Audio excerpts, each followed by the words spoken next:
오후의 시작, 세상의 모든 정보. 안녕하세요. 아나운서 임지웅입니다. 디지털 세상에서 절대 안전한 곳은 없다는 말이 이젠 현실이 되고 있습니다. 철통 보안을 자랑하던 통신사 서버에서 개인정보가 새 나가고 밤사이 모르는 결제가 이루어지는 상황이 더 이상 영화 속 이야기가 아닌 거죠.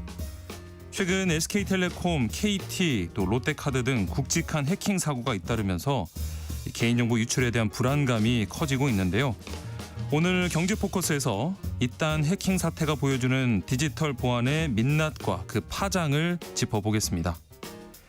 그리고 세모정 톡톡상담소 슬기로운 법률 생활에서는 분실물이 생겼을 때 대처 방법과 더불어 다른 사람의 물건을 주웠을 때 절도죄나 점유 이탈물 횡령죄로 억울한 일 당하지 않으려면 어떻게 해야 하는지 살펴볼 예정입니다. 이와 관련된 상담도 해드릴 테니까요. 궁금하신 분들 계속해서 청취 부탁드립니다. 저희 방송은 KBS 1라디오 유튜브 채널을 통해서도 실시간으로 시청 참여하실 수 있습니다. 많은 관심 부탁드리면서 KBS 세상의 모든 정보 지금 시작합니다.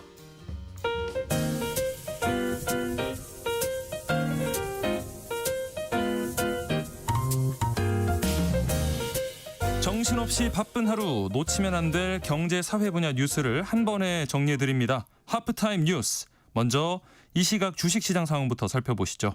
장현재 시황캐스터 연결돼 있습니다. 안녕하십니까? 안녕하세요. 네. 코스피가 오늘도 상승 출발했던데요. 현재 동향 살펴볼까요? 네, 우리 시장 이번 주 첫 거래일 흐름이 좋습니다. 코스피 장 초반에 3,480선까지 가면서 사상 최고치를 또 한 번 기록했었는데요. 네. 현재 0.87% 오름세입니다. 3,475포인트 가리키고 있습니다. 오늘 외국인과 기관, 메이저 수급 주체가 쌍끌이 매수 우위를 보여줍니다.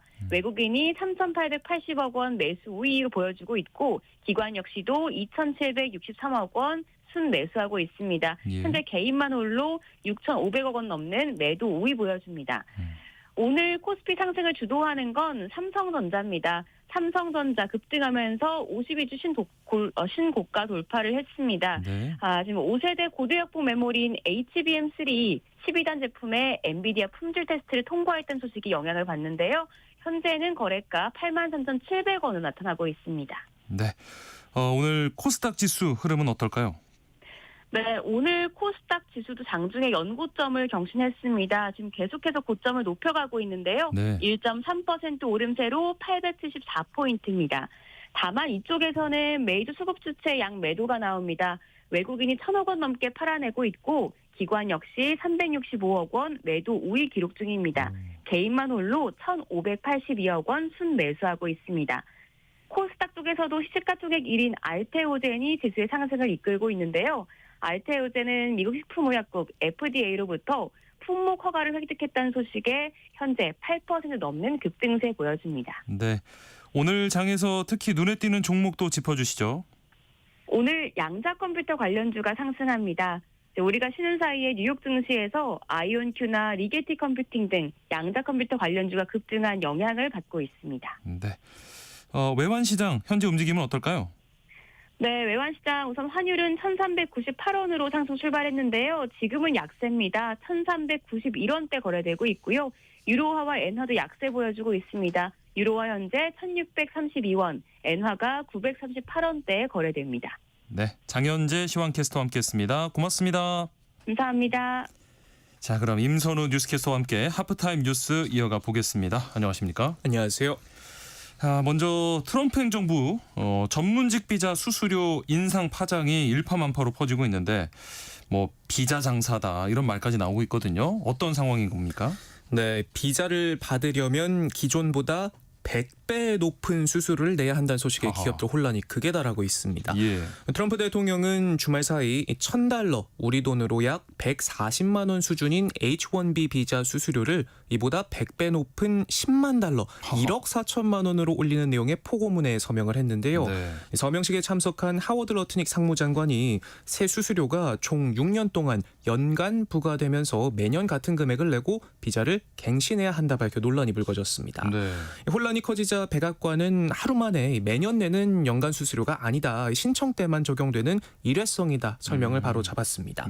예. 이 소식에 미국 기업들은 대혼란에 빠졌는데요.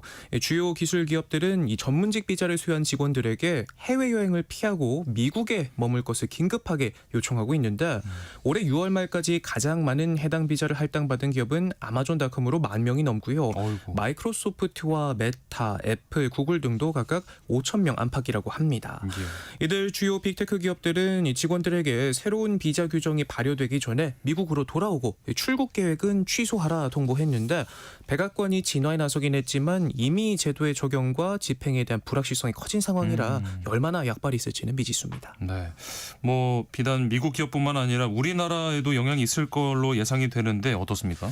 네, 일단 우리 기업들은 추첨 형태로 제한된 수량이 발급되는 H-1B 비자보다는 이 다른 비자를 인력 운용에 많이 활용하고 있는데요. 네. 미국 법인을 둔 경우에는 현지 근무 인력의 주재원용 L1 비자나 E2 비자를 활용하고 있고 협력업체 인력 등은 단기 상용 비자인 B1이나 90일 무비자 전자여행 허가제인 ESTA 비자를 주로 쓰고 있습니다. 때문에 이번 조치로 인한 직접적인 영향은 제한적일 것이란 평가가 나오고 있긴 하지만 네. 부분적으로는 논란이 된 H-1B 비자를 활용하고 있기 때문에 비용 부담으로 작용하는 측면이 있고 비자를 둘러싼 불확실성이 커지고 있는 점은 분명한 리스크라고 볼 수 있겠습니다. 네. 네. 특히 최근 구금 사태 여파로 현재 비자 제도 개선 협의가 진행 중인데 네. 미국이 이렇게 강경책을 펼치면서 논의가 쉽지 않을 걸로 보입니다. 늘어나는 대미 투자 사업의 안정적인 추진을 위해서 한국인 전용 취업 비자를 새로 두거나 일정 쿼터 H-1B 비자 할당 등이 우리 정부 측에 제한 카드로 거론돼 왔는데 네. 하지만 이번 조치로 투자는 받지만 사람은 받지 않겠다는 트럼프 행정부의 강력한 의지를 재확인할 수 있었습니다. 예. 그만큼 협의 과정에도 난항이 예상되고 미국 의회 차원의 한국인 비자 쿼터 확대 움직임에도 미국 정부 결정에 찬물을 끼얹는 셈이 됐습니다. 네. 혼란스러운 상황에 우리 정부 측의 요구사항을 일부 들어주더라도 미국 정부 측이 수수료 증액 등을 요구할 가능성이 커졌다는 분석도 나오고 있는데 외교부는 미국의 비자 개편 발표를 주목하고 있고 구체적인 시행 절차 등 상세한 내용을 파악 중이라고 밝혔고요. 그러면서 이번 조치가 우리 기업과 전문직 인력의 미국 진출에 미칠 영향을 종합적으로 파악하고 미국 측과 필요한 소통을 취해 나갈 것이다 덧붙였습니다. 네. 그런데 이런 가운데 미국 정부는 무비자 입국에 필요한 ESTA 수수료도 올렸는데 네. 오는 30일 신청권부터 수수료를 21달러에서 40달러로 인상한다고 합니다. 우리 돈으로 3만 원 수준에서 약 5만 6천 원 수준으로 2배 가까이가 오르는 건데 최대 90일간 비자 없이 미국으로 입국할 수 있는 제도로 미국 여행과 출장에 활용되고 있는 만큼 또 비용 부담이 광범위하게 늘게 됐습니다. 계속해서 뭔가 투자를 확대하라고 얘기는 하지만 점점 일하기 어려운 환경을 만들어가고 있는 것 같아서 네, 참 아이러니하죠. 참 장벽을 높여가는 모습이라 좀 진짜 아이러니한 모습입니다. 우리나라는 오늘부터 이제 민생회복 소비 쿠폰 2차 신청이 시작됐죠. 1차 때와는 어떤 차이점이 있을까요? 네, 2차 소비 쿠폰은 전 국민을 대상으로 했던 1차와 달리 국민 90%에게 1인당 10만 원씩 지급됩니다. 네. 지난 6월 건강보험료를 기준으로 상위 10%가 걸러지는데 외벌이 3인 가구는 연소득 1억 4,200만 원 이하, 4인 가구는 1억 7,300만 원 이하여야 합니다. 예. 재산세 과세 표준 합계액이 12억 원을 넘거나 금융소득이 2천만 원을 넘어도 제외되고요. 지급 대상인지는 카드사나 건강보험공단 홈페이지나 주민센터 등에서 확인할 수 있습니다. 오늘 오전 9시부터 다음 달 31일까지 신청할 수 있는데 이번 주 첫 주는 1차 지급 때와 같이 출생 연도에 따라서 요일제가 적용이 되는데요. 네. 오늘은 출생 연도 끝자리 1과 6인 경우 내일은 2와 7인 사람이 신청하는 방식이니까 본인이 해당하는 날짜인지 잘 확인하셔야겠고요. 예. 또 1차와 마찬가지로 11월 30일까지 모두 써야 하고 쓰지 않으면 잔액이 모두 소멸됩니다. 네. 이번에도 신용카드, 체크카드, 이 선불카드, 지역사랑 상품권 중 원하는 방식을 선택할 수 있는데 사용처는 연 매출액 30억 원 이하 업체로 제한되지만 일부 지역의 하나로마트나 지역생협 매장은 매출액과 무관하게 사용 가능하다고 하고요. 또 1차 때와 마찬가지로 이 스미싱이 기승을 부리지 않을까도 걱정인데 네. 문자에 인터넷 URL이 포함되면 100% 사기라고 하니까요. 네. 절대 누르시면 안 된다는 거 꼭 기억해 두시기 바랍니다. 1차 때 해봤기 때문에 뭐 잘 아실 것 같긴 한데 이 스미싱 문자 저도 받았거든요. 계속해서 조심하셔야 될 것 같습니다. 네. 다음은 해킹 관련 소식인데요. KT 무단 소액 결제 피해가 알려진 것보다 더 크다고 해요. 네, 당초 특정 지역에서만 발생했다던 말과 달리 네. 피해를 본 지역이 기존에 알려진 것보다도 더 많았는데요. 네. 보도를 종합해보면 서울 서초구와 동작구, 고양시, 일산 동구 등도 포함된 것으로 전해졌습니다. 예. 피해 지역이 늘어난 건데 구체적으로 지난달 초 동작구와 관악구, 영등포구에선 15명이 약 1,000만 원의 피해를 입었고요. 네. 곧바로 서초구에서 피해가 이어졌고 며칠 뒤엔 경기도 고양시 일산 동구에서도 피해가 확인됐습니다. 또 이번 사건이 처음 알려진 지난 4일과 5일에도 100건에 달하는 무단 결제가 있었던 것으로 드러났는데 앞서 KT 측은 국회에 4일과 5일은 피해가 없었다고 보고하고 피해자를 278명으로 집계했다가 말을 바꿨습니다. 네. 1차 발표에서 피해자를 이렇게 278명으로 집계했다가 4일과 5일 피해를 포함해서 362명이라고 정정했는데 현재 해킹범이 자동응답 전화 ARS 신호를 탈취해 소액 결제에 성공한 사례를 중심으로 피해를 집계하고 있습니다. 예. 하지만 다른 가능성을 배제하고 이 ARS의 한정에 피해를 파악하는 게 소극적인 대응이란 지적이 나오고 있고요. 네. 피해 규모와 지역이 점점 늘면서 전수조사와 수사 확대를 요구하는 목소리가 커지고 있습니다. 네. 자, 그리고 한국석유공사가 이 동해 심해가스전 중 가장 기대를 모았던 탐사 지역이죠. 일명 대왕고래 구조에 대해서 탐사를 종료하기로 했다고요. 네, 일명 대왕고래 프로젝트라고 불리죠. 작년 6월 대통령의 긴급 브리핑을 통해 세상에 알려졌는데 당시 정부는 매장된 석유와 가스양이 최대 140억 배럴, 당시 가치로 삼성전자 시총의 5배에 해당할 것이라고 설명했습니다. 네. 하지만 지난 2월 진행한 1차 시추 시료를 6개월간 분석을 해봤더니 동해 심해가스전의 유망 구조 중 가장 기대를 모았던 대왕고래 가스 포화도는 6% 수준에 불과한 것으로 나타났는데요. 네. 경제성이 없다는 결과가 나온 겁니다. 아하. 이재명 정부는 내년도 산업부 예산으로 역대 최대 규모인 14조 원 수준을 편성했지만 대왕고래 프로젝트에는 예산을 배정하지 않았는데 한때 대통령의 역점 사업으로 추진하던 대왕고래 프로젝트가 예산 전액 삭감으로 석유공사 자체적으로 진행해야 하는 상황이 된 겁니다. 예. 결국 석유공사는 해외 업체 투자를 통해서 대왕고래 이외 주변의 다른 유망 구조에서는 탐사를 지속할 계획이라고 하는데요. 지난 3월부터 6개월간 진행한 투자 유치 입찰에는 복수의 외국계 업체가 참여했는데 영국의 석유가스 기업 브리티시 페트롤리엄이 입찰 제안서를 낸 것으로 전해지고 미국 엑손모빌도 참여했을 가능성이 큰 것으로 거론되고 있고요. 네. 국내 기업 중에는 응찰한 곳이 없는 것으로 전해졌습니다. 네. 올 상반기 임금이 올랐다고 하는데 이 대기업하고 중소기업 사이의 격차는 더 커졌다고요. 네, 한국경영자총협회의 발표를 보면 지난 1월에서 6월 상용근로자 월평균 임금은 418만 8천 원으로 1년 전보다 3.5%나 뛰었는데요. 네. 상승률로도 같은 기간 2.2%보다 1.3%포인트나 더 커졌습니다. 네. 하지만 기업 규모별로 보면 차이가 있는데요. 300인 이상 사업체 월평균 임금 총액은 619만 9천 원으로 작년보다 6% 가까이 상승했고 300인 미만 사업체는 2.7% 오른 373만 9천 원이었습니다. 이 대기업과 중소기업 간 차이가 크게 벌어진 모습이죠. 예. 대기업들의 경우 성과급 같은 특별급여가 크게 뛴 게 눈에 띕니다. 작년 마이너스에서 올해는 반등에 성공해 역대 두 번째로 높은 수준을 기록했고 네. 정액급여도 3.4%나 올랐고요. 반면 중소기업의 경우에는 정액급여와 특별급여가 각각 2.6%, 3% 상승에 그치면서 임금 격차는 지난해 222만 6천 원에서 올해 246만 원으로 확대됐습니다. 네.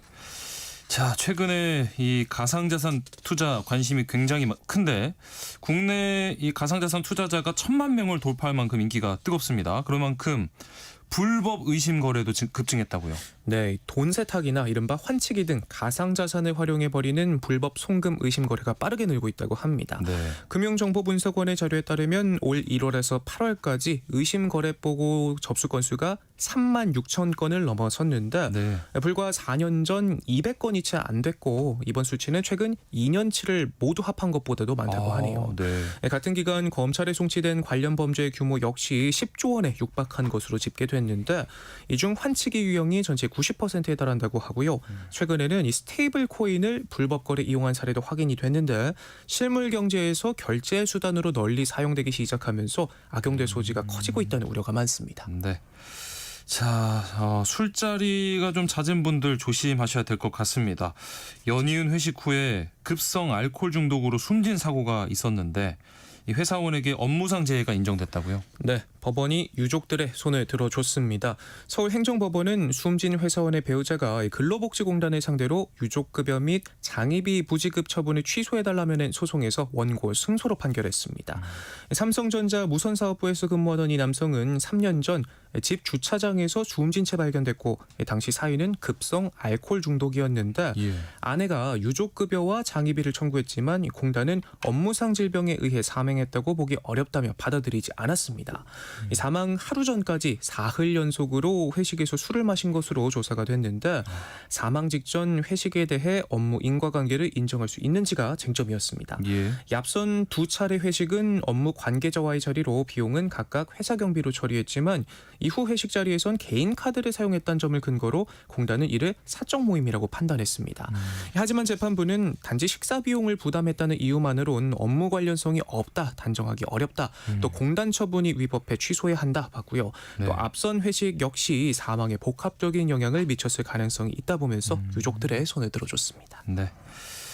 우리가 ADHD라고 해서 주의력 결핍 과잉 행동 장애가 있는데 최근에 이 ADHD 치료제 처방받은 청소년이 크게 늘었다고 하네요. 네, 최근 5년 새 2배 넘게 늘어난 것으로 나타났는데요. 네. 건강보험 심사평가원에 따르면 5년 전 4만 7천여 명에서 매년 늘더니 지난해는 12만 2천여 명으로 크게 늘었습니다. 네. 그런데 눈길이 가는 부분은 특히 서울 강남 3구와 같은 이 교육률이 높은 학군지에서 많이 처방됐는데 공부가 잘 되는 약으로 잘못 입소문이 나면서 ADHD 환자가 아닌 10대 학생들 상대로 처방이 늘고 있는 겁니다.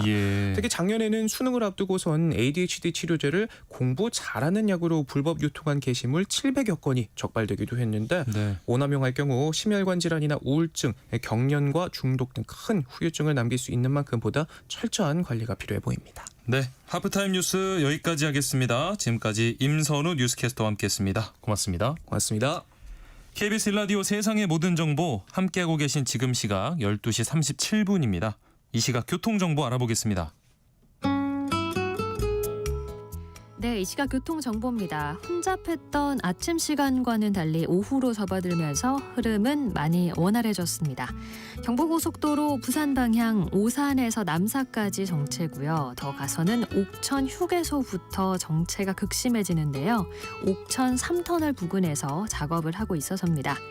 영동고속도로 인천 방향 이천 부근에서는 작업 여파로 밀리고요. 더 가서는 광교터널 부근에서 북수원까지 제속도 못 내고 있습니다. 서울시내 강변북로 일산 방향 한남대교에서 원효대교까지 정체고요. 한강대교 부근에선 1차로를 막고 작업 중입니다. 올림픽대로 공항 쪽 영동대교에서 동호대교까지 정체가 심한데요. 동호대교 부근 3차로에서 방금 막 사고가 나서 주의를 하셔야겠습니다. 이후 다시 한남대교에서 한강대교까지 더딘 흐름입니다. KBS 교통정보센터에서 임초희였습니다.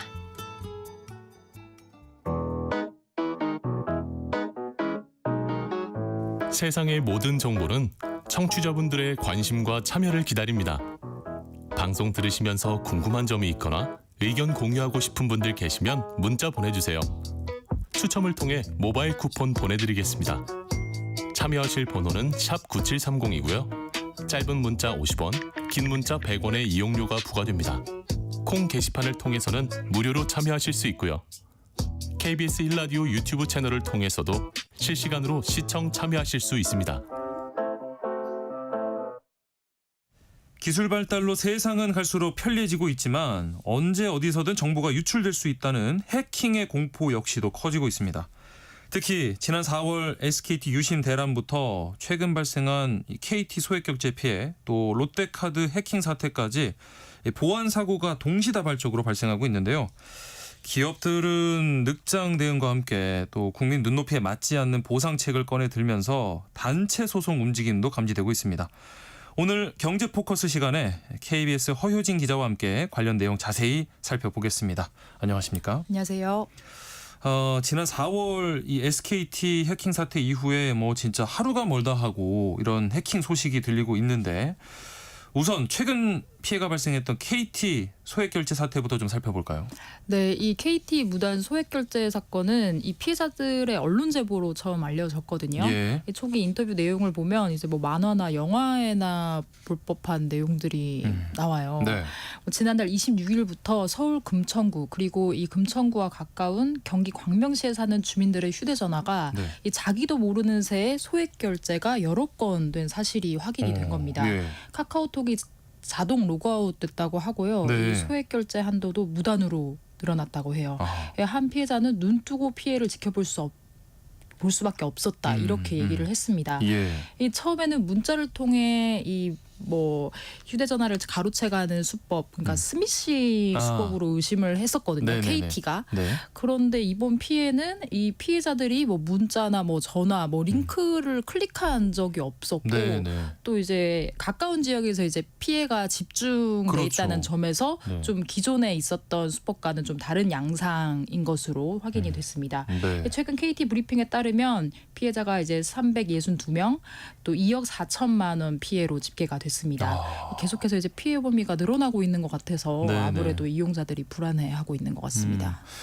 그런데 이번 사건 같은 경우에는 사실 피의자 2명이 이제 잡혔고 또 범죄 수법에 대해서도 수사 중이잖아요. 네, 그렇습니다.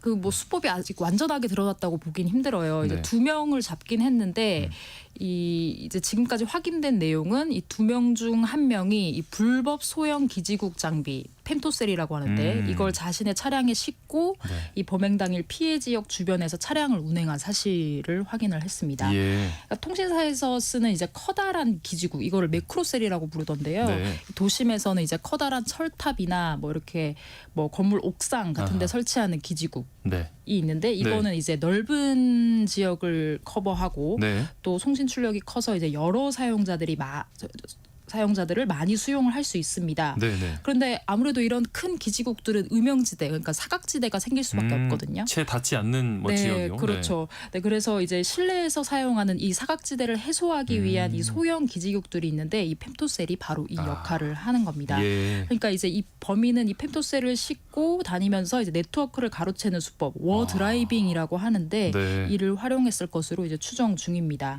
그런데 이제 펜토셀이 있다고 해서 다 이렇게 해킹이 가능한 건 아닐 거잖아요. 네네. 그래서 이 네. 수법을 밝히는 게 핵심이 될 것 같고요.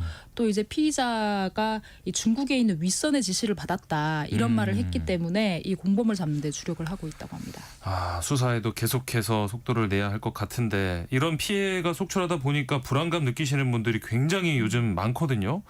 재발을 막기 위해서 어떤 조치를 해야 하는지 이 부분이 가장 중요할 것 같아요. 그렇죠. 뭐 비밀번호 뭐 3개월, 6개월마다 변경하라고 하는 안내 뜨는데 혹시 잘 지키시나요? 다음에 변경하기를 항상 누르게 되는 것 같네요. 네, 저도 이번 사태를 보면서 되게 많이 깨우쳤는데 네, 반성하게 네, 돼요. 보안에 대해서 좀 안일하게 생각해 왔는데 앞으로는 이제 우리 디지털 의존도는 뭐 크면 커졌지 이제 적어지진 않을 테니까요. 네, 네. 일단 전문가들이 가장 많이 얘기하는 건 이제 이중 삼중의 보안 장치가 필요하다는 겁니다. 아하, 아까 네. 말했던 이제 비밀번호를 주기적으로 변경하는 것 외에도 네. 이제 뭐 문자 인증번호나 생체 정보 같은 보안 장치를 더해서 이제 이중 삼중으로 꽉 좀 잠그는 게 필요하다 이렇게 얘기를 하고 있고요. 네. 결제 한도도 최소한으로 줄여놓거나 아예 차단하는 것도 좋은 방법입니다. 예. 뭐 카드 해킹 같은 경우에는 해외 결제를 많이 이제 빈번하게 해외 결제 방식으로 돈을 가로채잖아요. 예. 그래서 이 해외 결제도 내가 직접 나갈 때만 잠시 한도를 열어놓는 식으로 사용을 하고 네. 기본적으로는 차단하는 게 가장 좋은 방법이라고 합니다. 이 어떤 결제건 문자나 FC 같은 것으로 이제 알 수 있도록 알림을 켜두고 네. 만약에 좀 수상한 결제 내역이 있다라고 하면 곧바로 통신사나 경찰에 신고를 하는 게 추가 피해를 막을 수 있는 방법인 것 같습니다. 이런 여러 절차 이런 보안 장치들을 좀 귀찮다고 생각하고 좀 불편하다고 해서 그냥 미루고 좀 외면하는 경우가 저를 포함해서 많으실 것 같은데 조금 귀찮더라도 이렇게 직접 챙기는 게 중요할 것 같습니다. 그런데 KT에서 이 서버까지 뚫린 정황이 추가로 드러났다고 하던데 이건 좀 더 심각한 문제 아닙니까? 네, 그렇습니다. KT가 지난주 금요일 브리핑에서 이 KT 서버의 침해 흔적 4건과 의심 정황 2건을 확인했다고 밝혔습니다. 예. 이 소액 결제 사태가 본격적으로 불거지기 시작한 게 지난 4일부터인데요. 네. KT는 개인정보 유출은 없다고 지금까지 강조를 해왔어요. 그런데 일주일 뒤 기자회견에서는 이제 불법 기지국을 통해서 5,561명의 가입자 식별 정보가 유출된 정황을 인정을 했습니다. 어허, 네. 그러고 나서 또 일주일 뒤에는 이 가입자 식별 정보뿐만 아니라 국제 단말기 식별 번호와 휴대전화 번호까지 유출이 됐다고 이렇게 얘기를 했거든요. 예. 이게 이제 우려를 사는 부분은 복제폰을 만들기 위해서는 이 가입자 식별 번호랑 단말기 식별 번호 그리고 인증키 이렇게 크게 세 가지가 필요하다고 합니다. 네. 그런데 이미 이제 KT 발표 내용에 따르면 이 세 가지 중에 두 가지가 유출이 유출이 됐거나 됐어요. 유출됐을 가능성이 있는 거잖아요. 아하, 네. 네. 그런데 여기다가 이제 뭐 서버가 뚫렸다고 하니까 혹시나 해커가 인증키도 획득한 것 아니냐라는 불안이 나오는 거죠. 나머지 세 번째 키까지. 네. 예, 아직 어떤 서버가 해킹됐는지 어떤 정보가 유출됐는지는 확인이 되지 않아서 좀 조심스러운 부분이기는 한데요. 계속해서 이제 유출의 범위가 커지고 있으니까 불안한 건 사실입니다. 네. 조금 더 시민들이 답답해하는 부분은 이 KT 같은 경우에도 이런 서버 침해 사실을 인지하고도 좀 뒤늦게 신고해서 늑장 대응 논란이 일었거든요. 네, 그렇습니다. 이 정보통신망법에 따르면 이 KT와 같은 정보통신 서비스 제공자에게 이 해킹 등 침해 사고를 인지한 시점부터 24시간 이내에 이 한국인터넷진흥원 키사라고 하거든요. 네. 여기나 과기부에 신고할 의무를 부여를 하고 있습니다. 예. 이 신속한 초동 대응으로 추가 피해를 막기 위한 이제 골든타임 규정인 셈인데요. 네. 이 KT가 이 서버 침해 사실을 지난 15일에 인지했다고 보고서에 밝혀놨는데 네. 실제로 이 키사에 신고한 건 18일입니다. 그러니까 3일이나 지났어요. 네, 24시간 이내인데. 그렇죠. 네. 이미 이 24시간 룰은 널리 알려져 있음에도 불구하고 이 KT는 정보통신망법을 어기게 되는 거고 네. 이 피해 규모도 계속 늘어나고 있어서 이게 혹시나 피해를 축소 내지는 은폐하려고 하는 것 아니냐 이런 비판도 지금 나오고 있습니다. 네. 여기에 더해서 이제 SKT 해킹 사태 이후에 정부에서도 이통 3사의 서버를 전수조사했거든요. 네. 그런데 이때 KT와 LG U+에는 문제가 없다 이렇게 얘기를 했는데 이게 알고 보니까 이게 전수조사가 아니라 홈 가입자 서버 악성 코드 침해 여부만 확인했다고 해서 이 정부에게도 좀 화살이 돌아가고 있습니다. 자, 이 문제가 통신사뿐만 아니라 국내 카드업계 5위인 롯데카드도 최근에 해킹 사고가 있었죠. 네, 이 롯데카드 회원수가 약 960만 명이라고 하거든요. 네. 그런데 이 중 30%에 가까운 297만 명의 정보가 유출이 됐다고 하고요. 예. 특히 이 가운데 28만 명은 네. 카드 번호와 비밀번호 두 자리 그리고 이제 카드 뒷면에 작게 적힌 CVC 번호 와. 또 유효 기간이 유출돼서 이제 부정 사용될 가능성까지 제기가 이 정도면 됐습니다. 뭐 다 가져간 셈인데요. 네, 그렇습니다. 이 단말기에 직접 긁는 방식이 아니라 카드 정보를 이제 입력하는 특수 결제 방식으로 하면은 이게 실제로 결제로까지 이어질 네, 수 있어서 네. 좀 문제가 되는 거고요. 문자로 알림이 간 걸로 알고 있긴 한데 이 롯데카드를 자주 사용하신다면 유출 여부를 확인을 해보셔야 될 것 같고요. 네. 특히 이제 7월 22일부터 8월 27일까지 롯데카드로 온라인 결제를 한 이용자들은 유출 가능성이 매우 높다고 합니다. 아하. 카드를 해지하거나 재발급받는 조치가 필요합니다. 롯데카드가 있으신 분들 가운데 또 최근에 온라인 결제 이용하셨다면 꼭 한번 확인해 보셔야겠습니다. 뭐 아직까지는 밝혀진 이 직접적인 피해가 없는 것 같아요. 그래서 다행이긴 한데 뭐 불안감은 여전하고 게다가 카드사에서 내놓은 보상안에도 사용자들이 좀 불만이 나오고 있어요. 네, 피해가 발생하게 되면 전액 보상하겠다는 게 기본 방침이긴 합니다. 네. 그리고 이제 이 일부 정보가 유출된 260만 명의 경우에도 이 정보를 가지고 뭐 보이스피싱 같은 2차 피해가 또 나타날 수 있잖아요. 네. 뭐 그런 경우에도 전액 보상하겠다고 하긴 했습니다. 예. 그리고 또 이제 보상책으로 연말까지 무이자 10개월 할부 서비스 또 뭐 거래 알림 서비스 무료 제공 같은 걸 얘기를 했거든요. 네. 그런데 이제 이 연말 무이자 10개월 할부 같은 경우는 결국 이제 롯데카드로 돈을 계속 써야 된다는 그러니까요. 얘기가 되죠. 우리 카드 더 써주세요인데. 네, 그리고 또 이제 내년 연회비 면제 같은 것까지 포함해서 봐도 이게 보상안이 신용카드에 집중이 돼 있어서 아. 체크카드가 또 사각지대에 있다는 얘기도 나오고 있습니다. 예. 그래서 이 롯데카드 해킹 피해자분들은 이제 집단 소송 카페를 만들고 이제 소송 준비에 돌입을 한 걸로 확인이 됐습니다. 단체 소송 참여 의사를 밝힌 분들이 뭐 지금까지 3,000명이 넘게 늘어나는 등 이제 네. 집단 소송에 아무래도 좀 있으면 돌입하지 않을까 이렇게 예상이 되고 있습니다. 예, 이런 사고가 발생한 게 결국에는 좀 안일한 이 기업의 보안 의식 때문이지 않나 싶은데 실제로 보안 취약점이 지적됐던 게 무려 8년 전이라면서요. 네, 이 롯데카드가 사용하는 서버가 전 세계 기업용 서버 1위인 미국의 오라클 서버라고 하는데요. 네. 이게 2017년, 8년 전인 2017년에 이 오라클 서버의 운영 체제에서 이 특정 악성 코드를 심으면 데이터를 쉽게 빼갈 수 있다는 이 취약점이 확인이 됐다고 해요. 네. 그래서 그때 당시 이제 오라클은 이 보안 업데이트를 제공을 해서 이 문제를 해결을 했습니다. 네. 그런데 이 롯데카드가 뭐 이런저런 업데이트를 다 했는데 하필이면 이 업데이트를 빠뜨렸다고 하는 거죠. 네. 그래서 바로 이 부분을 해커가 비집고 들어온 겁니다. 그래서 지난달 13일에 해커가 서버에 들어갔고 이 웹3라고 하는 일종의 리모컨 같은 역할, 그러니까 원격으로 서버를 제어할 수 있는 그런 도구를 설치를 했고 그 이후에 이제 정보를 빼간 거거든요. 네. 근데도 이제 롯데카드는 2주 동안 이 사실을 몰랐다고 합니다. 예. 그래서 지난 1일에서야 롯데카드가 금융당국에 해킹 사실을 알렸고요. 이때 1.7GB 규모의 데이터가 유출됐다고 밝혔는데 네.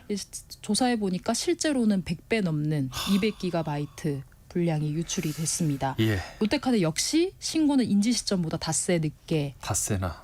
신고가 됐습니다. 네. 이 롯데카드가 앞으로 이제 1,100억 원 규모의 투자를 집행해서 보안을 강화하겠다고 밝혔는데 5년 동안 네. 이게 근데 뭐 소잃고 외양간 고치는 격이라 아무래도 그러게요. 아쉬운 대목일 수밖에 없죠. 네. 금융위에서도 조사에 착수를 했고 일벌백계 하겠다고 밝혔기 때문에 롯데카드가 영업 중지 같은 이 중징계를 받을 가능성이 매우 커 보입니다.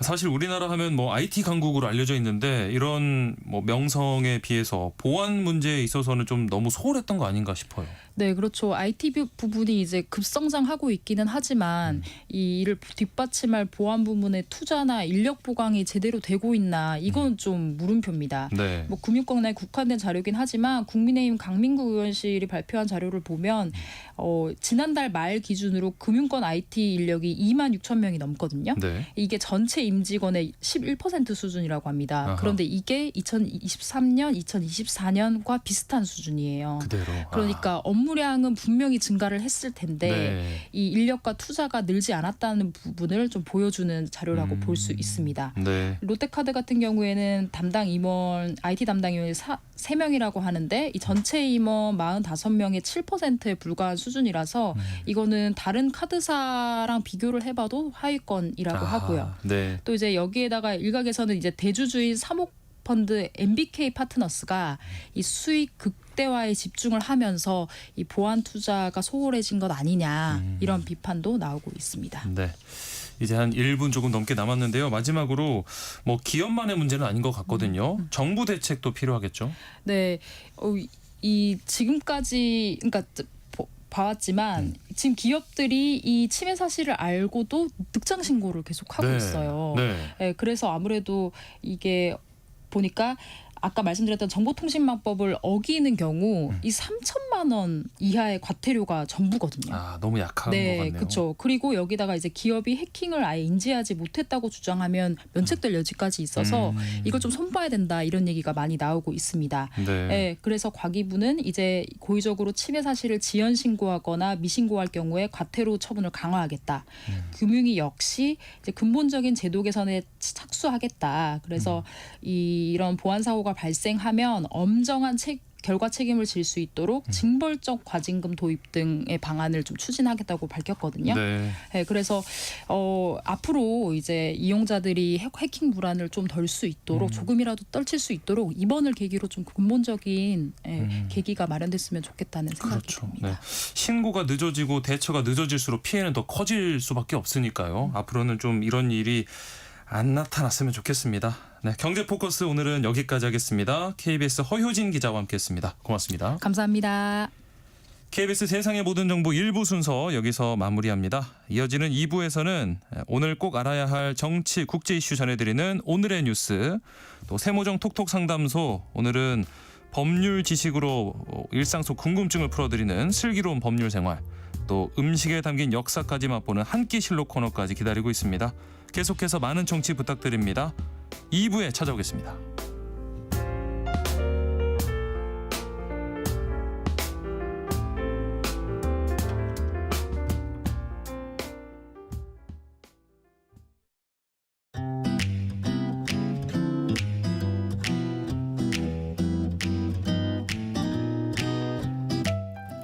안녕하세요. 바른말 고운말입니다. 아무리 눌려 지내는 미천한 사람이나 순하고 좋은 사람이라도 너무 업신여기면 가만히 있지 않는다는 뜻을 가진 속담이 있습니다. 제일 많이 언급되는 것이 아마도 지렁이도 밟으면 꿈틀한다가 아닐까 싶은데요. 이외에도 군뱅이도 밟으면 꿈틀한다, 또는 지나가는 달팽이도 밟으면 꿈틀한다 같은 것도 있습니다. 그리고 지렁이 대신 벌레란 표현으로 대체하는 속담인 벌레도 밟으면 꿈틀한다 역시 비슷한 뜻이죠. 벌레 같은 미물도 밟으면 꿈틀거린다는 뜻으로 아무리 순하거나 참을성이 있는 사람 또는 하찮은 존재라 하더라도 지나치게 자극하면 반항하게 됨을 비유적으로 이르는 말입니다. 벌레는 곤충을 비롯해 기생충과 같은 하등 동물을 통틀어 이르는 말인데요. 그렇다면 버러지라는 표현은 어떨까요? 버러지 역시 벌레와 같은 뜻이고 둘 다 표준어입니다. 이는 한 가지 의미를 나타내는 형태 몇 가지가 널리 쓰이며 표준어 규정에 맞으면 그 모두를 표준어로 삼는다는 규정에 따른 것입니다. 그런데 이와 비슷해 보이는 표현 중에 벌거지나 벌러지는 둘 다 표준어가 아닙니다. 또 벌레란 표현은 버러지와는 다르게 어떤 일에 열중하는 사람을 뜻하기도 해서 지나치게 책을 읽거나 공부하는 데만 열중하는 사람을 놀림조로 이를 때 책벌레라고 하는 것입니다. 지금까지 바른말 고운말 아나운서 국혜정이었습니다.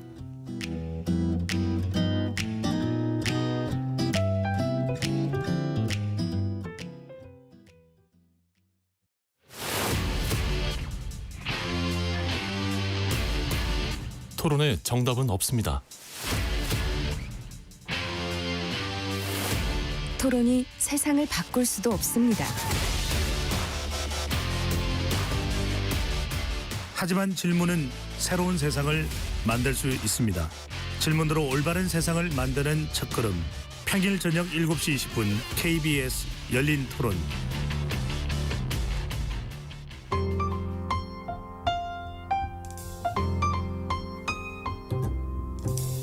어떤 하루 보내고 계신가요? 눈코 뜰 새 없이 바쁘게 지나가는 한 주. 따뜻한 시선으로 하루를 마무리합니다. 당신을 위한 지식 쉼터. 오늘 밤 일라디오. 월요일부터 금요일. 매일 밤 10시 5분에 시작합니다.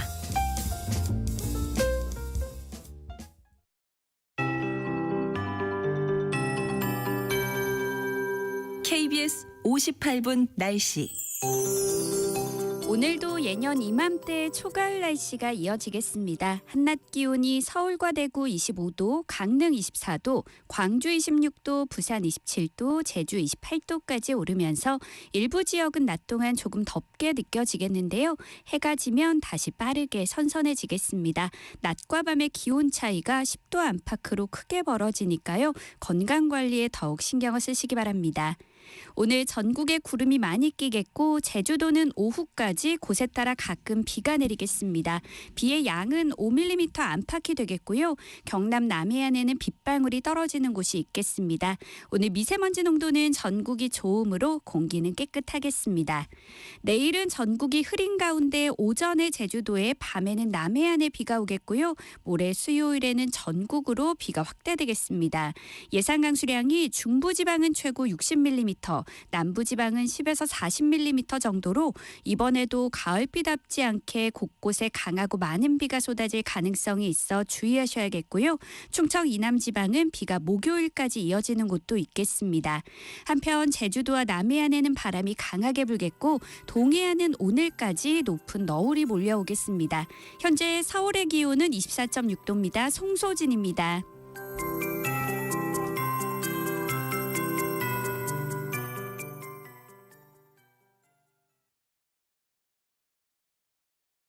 정성을 다하는 국민의 방송 KBS가 한시를 알려드립니다. AM 711kHz, FM 97.3MHz, KBS 1라디오입니다. HLKA.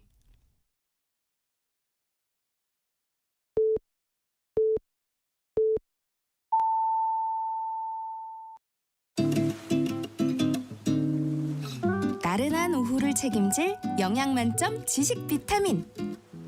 세상의 모든 정보.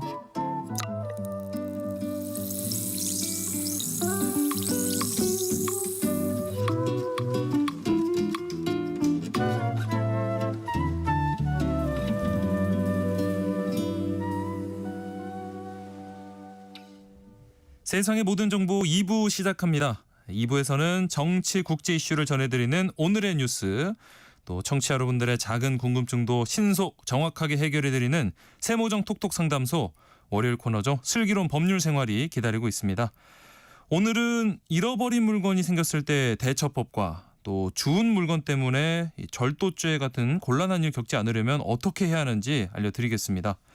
평소 이번 주제와 관련해서 궁금한 점 있으셨다면 저희가 상담도 해드리고요. 또 추첨을 통해서 5분께 모바일 햄버거 쿠폰도 보내드리니까요. 미리 문자 보내주시기 바랍니다. 문자 보내실 곳은 샵 9730번입니다. 샵 9730. 짧은 문자는 50원, 긴 문자는 100원의 정보 이용료가 있고요. 콩 게시판에서는 무료로 참여하실 수 있습니다. 그럼 먼저 라디오 정보센터 뉴스 전해드립니다. 이재명 대통령이 외신과의 인터뷰에서 북핵 동결은 비핵화의 임시 조치이자 현실적 대안이라고 밝혔습니다. 또 관세 협상에서 안전장치 없이 미국의 요구를 수용하면 경제 위기가 올 수 있다며 그대로 받아들일 수 없다는 뜻을 분명히 했습니다. 이 대통령은 유엔 총회 참석을 위해 오늘 미국 뉴욕으로 출국했습니다. 국회 대정부질문에서 조희대, 한독수 회동설 의혹을 제기한 더불어민주당 부승찬 의원이 제보자는 총 2명이며 모두 신뢰할 수 있는 인물이라고 밝혔습니다. 민주당은 특검 수사를 거듭 촉구했고 국민의힘은 부의원 등을 경찰에 고발하기로 했습니다. 윤석열 정부에 대한 통일교 현안 청탁 의혹의 정점으로 지목된 한학자 통일교 총재에 대한 구속영장 심사가 오늘 오후 열립니다. 내란 특검은 윤 전 대통령의 구속 취소 당시 즉시 항고를 포기한 경위를 두고 심우정 전 검찰총장을 상대로 17시간 넘게 고강도 조사를 벌였습니다. 검찰청을 폐지하는 대신 공소청과 중대범죄수사청을 신설하고 기획재정부 기능을 분리하는 내용 등을 담은 이재명 정부 정보조직법 개정안이 여당 주도로 국회 행정안전위원회를 통과했습니다. 국민의힘은 의결 직전 회의장을 떠났습니다. 지금까지 라디오 정보센터 뉴스 정한나였습니다.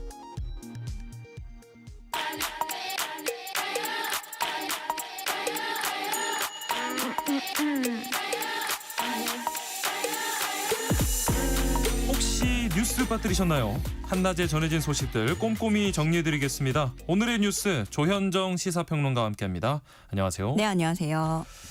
자, 이재명 대통령이 취임 첫 유엔 총회 참석차 오늘 미국 뉴욕으로 출국했습니다. 3박 5일간의 일정인데 미리 한번 살펴볼까요? 네, 오늘 오전에 출국해서 현지 시간 22일 뉴욕에 도착합니다. 네.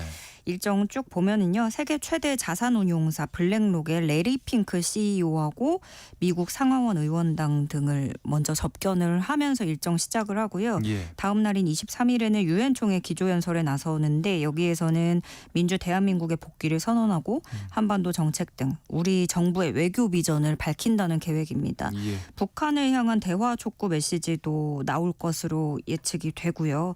그 다음 날인 24일에는 유엔 안보리 공개 토의를 주재하게 되는데 이게 한국 정상으로는 처음으로 이렇게 토의를 주재하는 거고 예. 다음 날인 25일에는 미국 월가 금융계 인사들하고 한국 기업들 만나서 한국 경제 설명회 투자 서밋 행사라는 걸 진행한 다음에 귀국하는 3박 5일의 일정입니다. 네. 그런데 이 23일 유엔 총회 기조연설에 트럼프 대통령도 이재명 대통령도 둘 다 나서게 되거든요. 네.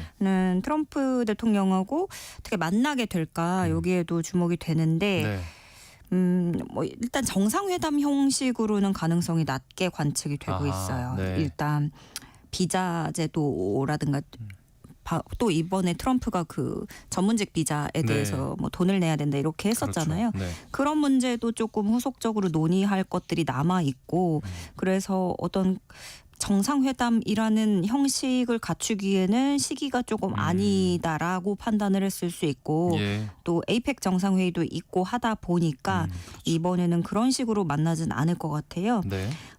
그리고 23일에 그 트럼프 대통령 기조연설하는 게 재집권 한 다음에는 처음으로 유엔 총회 연설에 나서는 건데 그 이제 뭐 외교라든가 자국 우선주의와 그런 경제 이런 외교적인 메시지들 어떤 발언을 할지 여기에도 세계의 귀추가 주목이 되고 있습니다. 네. 그리고 북한은 고위급 회기 마지막 날인 29일에 차관급 인사가 연설할 것으로 예측이 됩니다. 말씀해 주신 대로 이제 다음 달이면은 경주에서 에이펙 정상회의가 예정돼 있는데 이 자리가 전 세계가 주목하는 초대형 외교 이벤트의 장이 될 가능성이 커지고 있어요. 네, 트럼프 대통령하고 시진핑 중국 국가주석이 2시간 정도 통화를 했어요. 네. 그리고 나서 그 전화 통화에서 우리가 경주 에이펙 정상회의에서 만나자 이렇게 합의를 했다는 거예요. 네. 트럼프 대통령이 직접 SNS에 밝힌 내용에 따르면 두 사람이 통화를 했고 경주에서 에이펙에서 만나기로 했고 예. 내년 초에는 자기가 중국 방문하고 그리고 적절한 시기에 맞춰서 시진핑 주석도 미국에 방문한다. 뭐 이런 식으로 얘기가 됐다는 거예요. 네. 이게 현실화 된다면 6년 만에 두 사람이 만나는 거고요. 그리고 트럼프 대통령이 정말로 그 후에 또 중국까지 방문을 하게 된다면 8년여 만에 트럼프 대통령이 중국을 가게 되는 건데 네.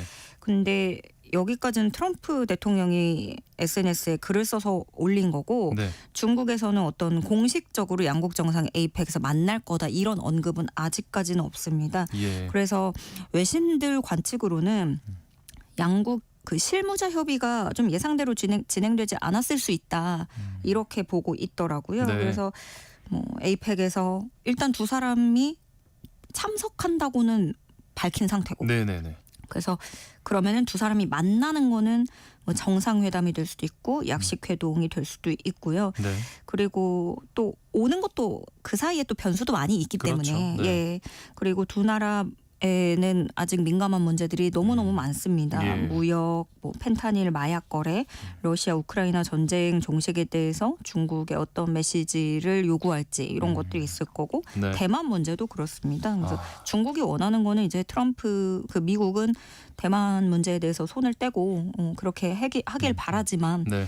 그렇게 또 공언을 할 수가 없는 거기 때문에 그래서 어쨌든 우리로서 우리의 관점으로 보면 이 경주 에이펙이 우리가 개최하는 건데 판이 되게 커진 거잖아요. 예.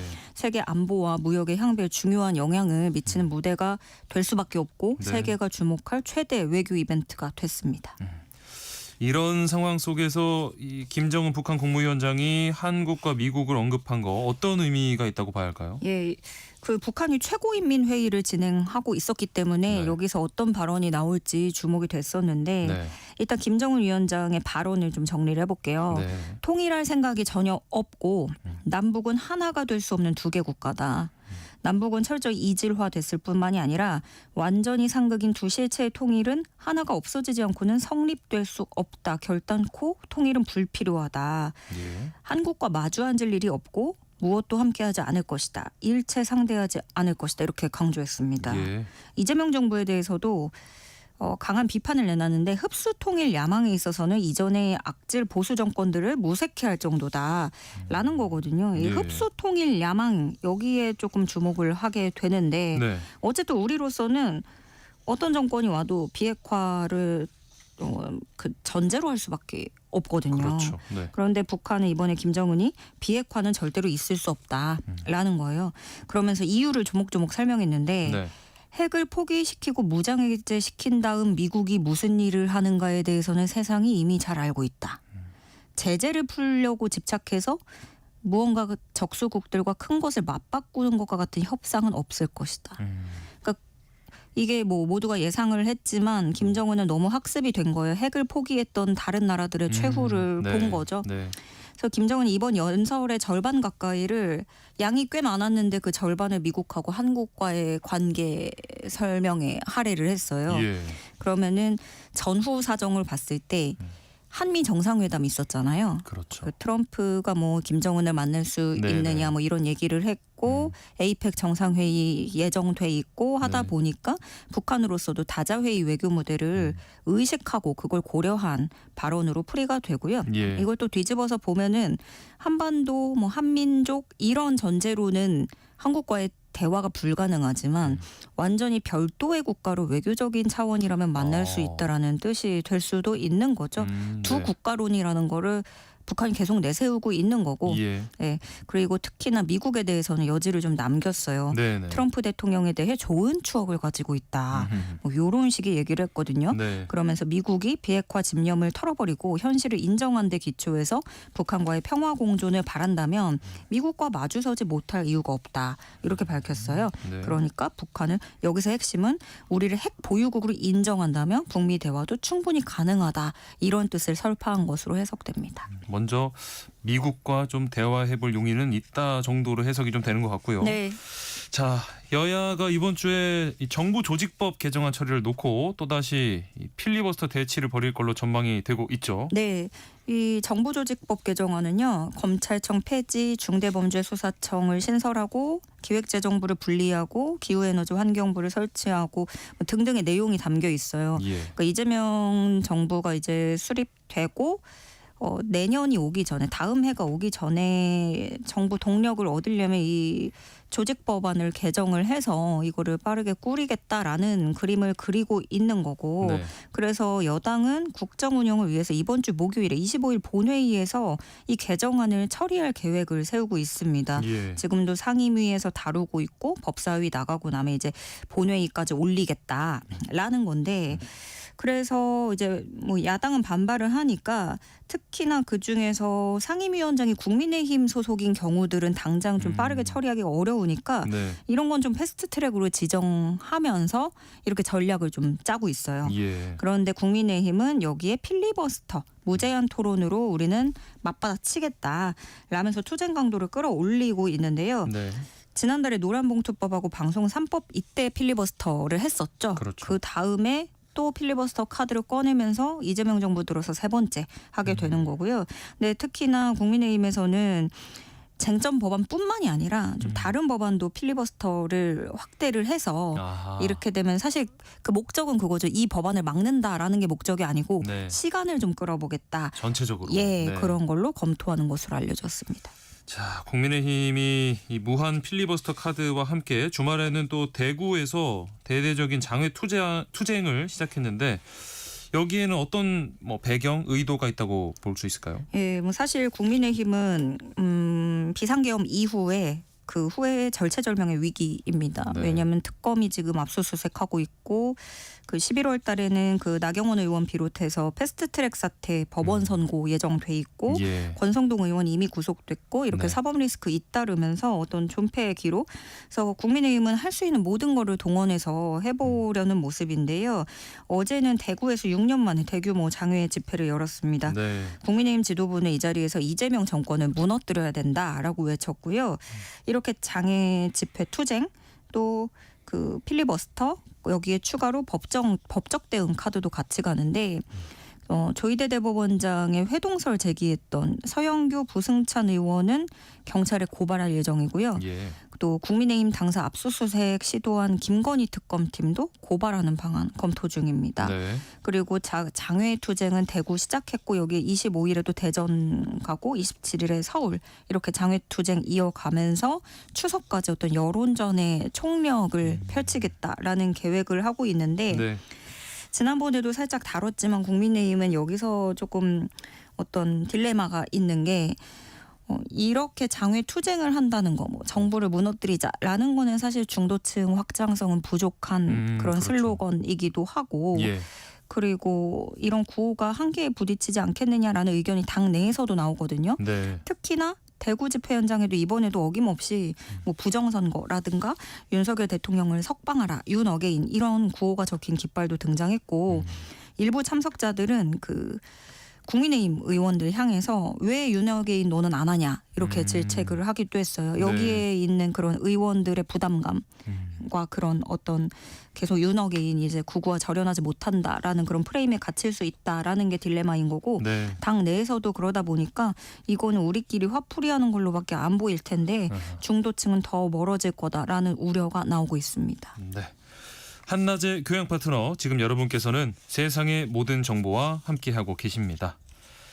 자, 이제 헌정 사상 처음으로 전직 대통령 부부가 나란히 재판을 받는데요.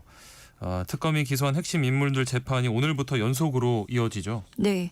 김건희 여사, 김예성 집사, 전성배 건진 법사 이렇게 쭈루룩입니다. 네. 먼저 오늘 그 집사라고 하는 김예성 씨 재판이 시작돼요. 네.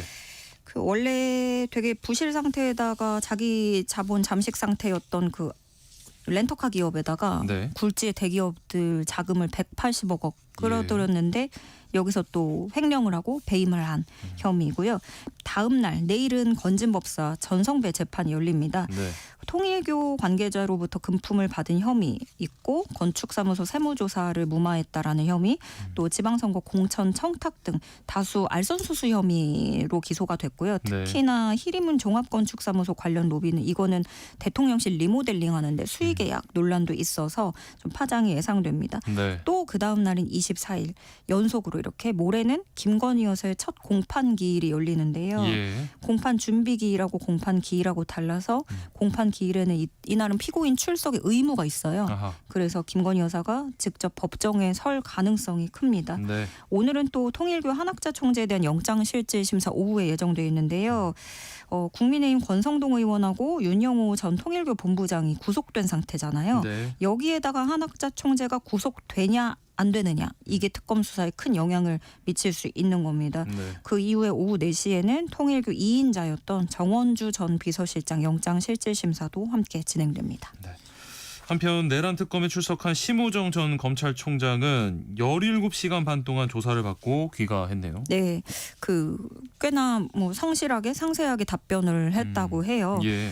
근데 요거 조금 거슬러 올라가 보면은요. 네. 왜 이렇게 된 거냐면은 과거 윤석열 전 대통령이 구속 취소되는 일이 있었잖아요. 그렇죠. 그때 그럼 검찰이 즉시 항고를 할 수 있는 게 있어요. 예. 그래서 검찰은 즉시 항고를 할 거다라는 관측이 우세했는데 심우정 검찰총장 하에 검찰은 아무런 액션을 취하지 않았거든요. 그렇죠. 그래서 그 당시에 직위원 부장판사가 이거를 따지는데 구속기간 만료 후에 기소가 이뤄졌기 때문에 나의 구속은 취소다라고 했던 게 윤 전 대통령의 주장이었고 예. 그때 뭐 논란이 됐던 게 이제 직위원 부장판사가 대입을 했던 공식 이 구속 기간을 시간으로 계산할지 일자로 계산할지 이때 엄청 큰 파장이 일었잖아요. 예.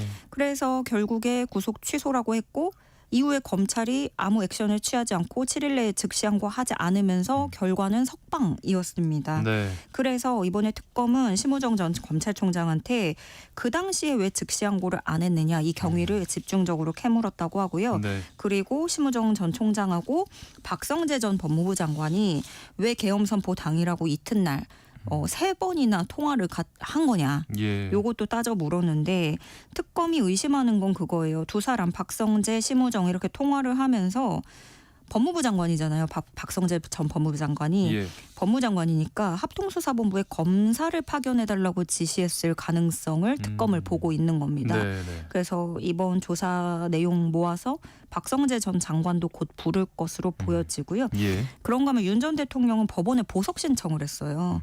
내란 특검팀에 의해서 재구속된 지 70여일 만이고 타이밍이 또 오는 26일에 첫 공판기일 앞두고 있는 상태거든요. 예. 그래서 조만간 법원 측은 보석 신문기일을 정할 전망입니다. 네.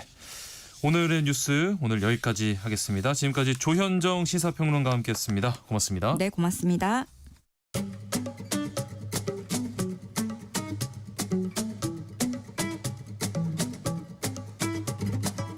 지금 바로 세모정에 물어보세요.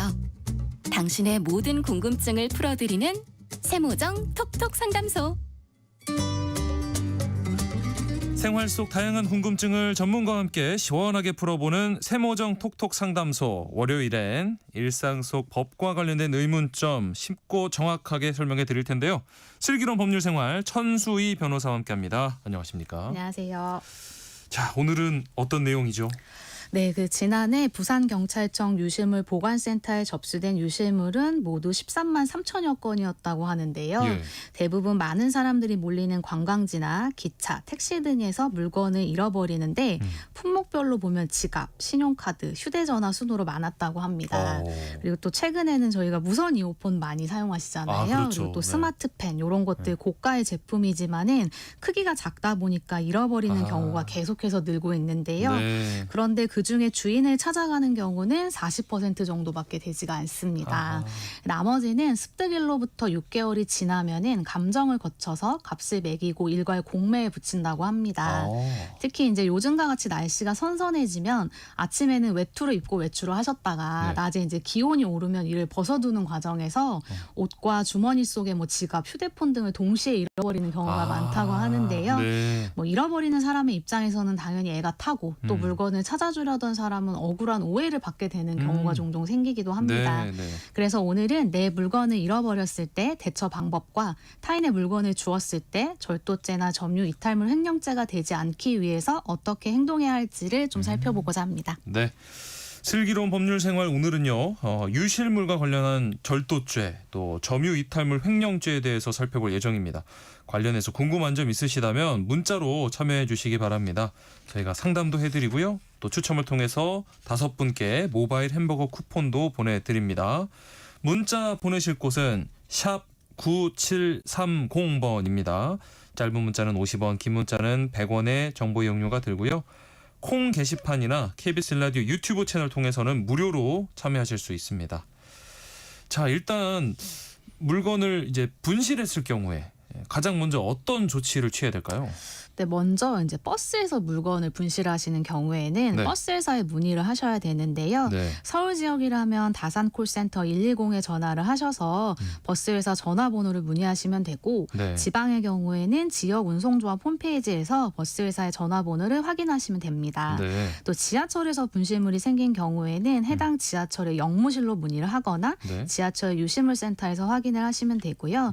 그리고 이제 택시에 물건을 놓고 내리는 경우가 굉장히 많은데 네. 카드로 결제를 했다고 한다면은 티머니 고객센터로 연락을 하시면은 해당 택시 회사의 연락처를 알 수가 있고요. 네. 또 개인 택시의 경우에는 개인 택시 연합회를 통해서 문의를 하면 됩니다. 그리고 또 이제 대중교통은 물론이고 내가 어느 곳에서 물건을 잃어버렸는지 잘 확신이 들지 않은 경우에는 네. 로스트 112라고 해서 이제 검색창에 검색을 해보시면 경찰청 유실물 종합관리 시스템에 접속이 가능하고요. 예. 여기서 습득물을 상세하게 검색하실 수가 있습니다. 저도 2주 전에 기차에 이제 휴대폰 충전기를 두고 내렸는데요. 어이구, 네. 사실 요새 충전기도 굉장히 비싸잖아요. 맞아요. 네, 그래가지고 네. 이제 이 로스트 112에 들어가서 검색을 해보니까 이제 나오더라고요. 그래서 진짜요? 결국 찾았습니다. 네. 그래서 누가 이제 습득을 해서 보관 중인지를 먼저 확인해보고 확인이 되지 않는다면은 경찰청 유실물 종합관리 시스템에 분실물 신고도 하시면 되겠습니다. 충전기에도 좀 제 이름을 이렇게 써놔야겠다는 생각이 들고요. 그래요. 네.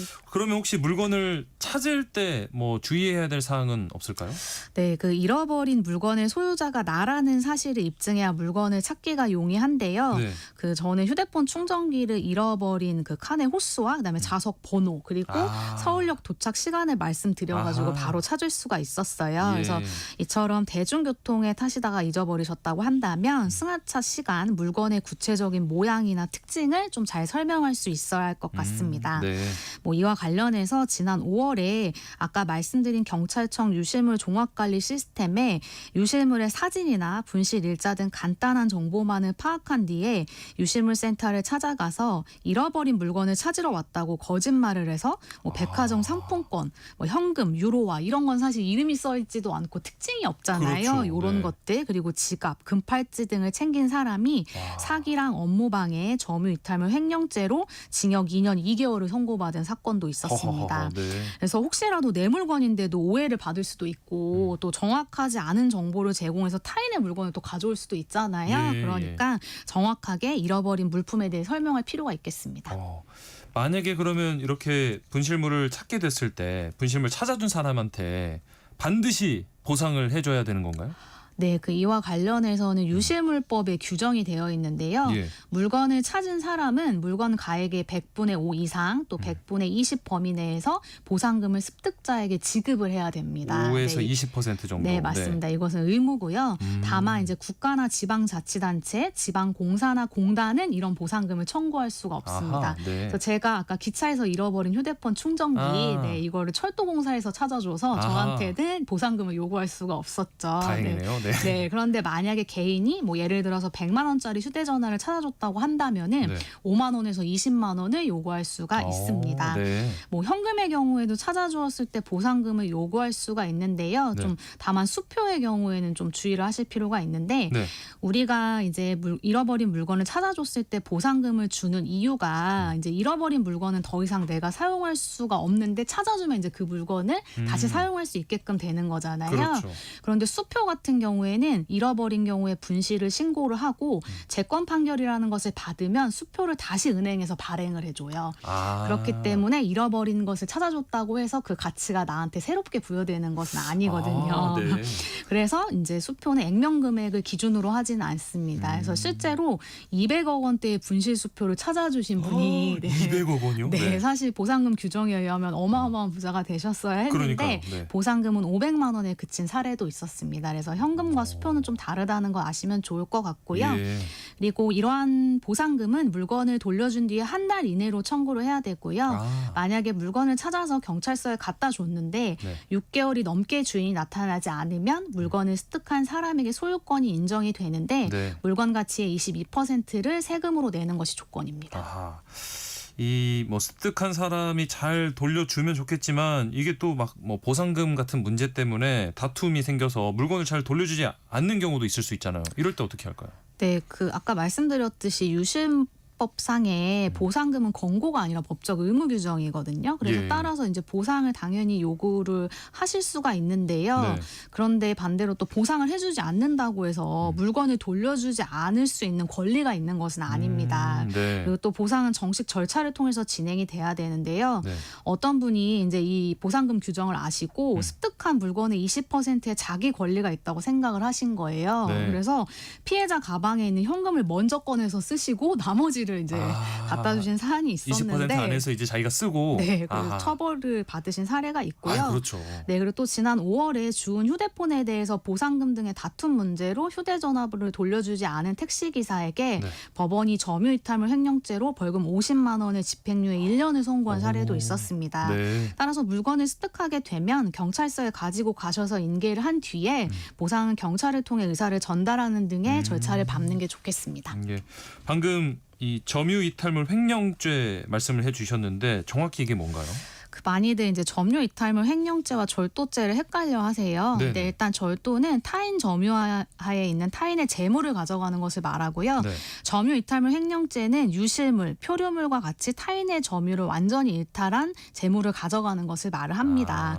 그래서 이제 소유자의 점유를 완전히 벗어난 물건이면 점유 이탈물 횡령죄고 예. 소유자의 점유 안에 아직 있는 것을 가져가게 되면 절도가 됩니다. 아하, 네네. 그래서 뭐 판례 사안으로 말씀을 드리면 시장 앞 노상에서 피해자가 분실한 스마트폰을 반환하지 않고 들고 간 것은 피해자의 점유를 벗어난 물건이라고 봐서 점유 이탈물 횡령죄를 인정한 것에 반해 네. 지하철 안에서 피해자가 잠이 들어 있는데 네. 이제 손에 들고 있던 휴대폰을 바닥에 떨군 거예요. 네. 그걸 들고 간 것은 이제 아직 피해자가 잠들어 있다고 하더라도 그 점유 안에 그 집의 범위 안에 있는 물건으로 보아서 절도죄를 인정을 했습니다. 예. 그래서 따라서 잠시 한눈을 팔거나 잠이 들었다고 하더라도 시간적 장소적으로 근접하게 여전히 소유자의 지배력이 미치는 상태라고 한다면은 점유가 인정이 돼서 절도죄가 성립을 하게 됩니다.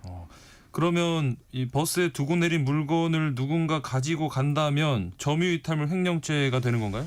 뭐 그렇게 생각하시는 분들이 있는데요. 네. 근데 내가 물건을 잃어버린 곳이 특정한 관리자가 있는 곳이라고 한다면은 예를 들면 뭐 상점이나 병원, 대중교통 이런 곳에서 잃어버리게 되면 네. 그 물건이 관리자의 점유로 이전된다고 보아서 이를 가져가면 관리자의 점유를 침해한 절도죄가 됩니다. 예를 들어서 우리가 병원에 물건을 두고 갔다면은 네.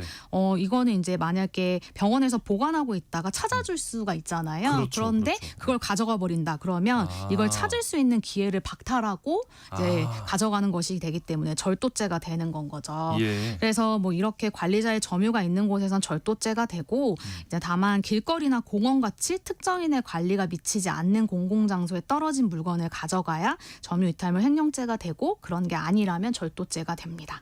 그래서 다만 이때에도 조금 유의할 부분이 있는데요. 네.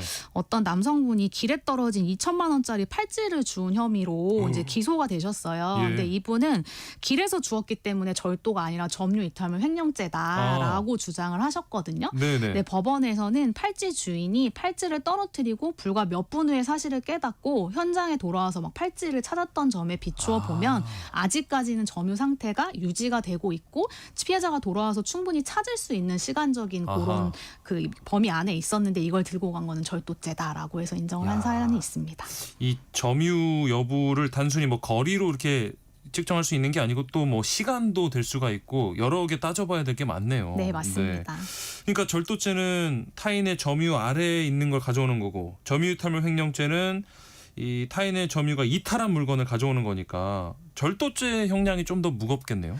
네, 절도죄는 6년 이하의 징역 또는 1천만 원 이하의 벌금이고요. 점유이탈물 횡령죄는 1년 이하의 징역 또는 300만 원 이하의 벌금 또는 가료라서 네. 형량에 있어서는 징역형은 6배, 벌금형은 3배 이상 차이가 나죠. 그러네요. 그래서 타인의 물건을 주었을 때는 그게 뭐 타인의 점유 안에 있든 아니든 간에 빨리 경찰서에 갖다 주시는 노력이 필요합니다. 네.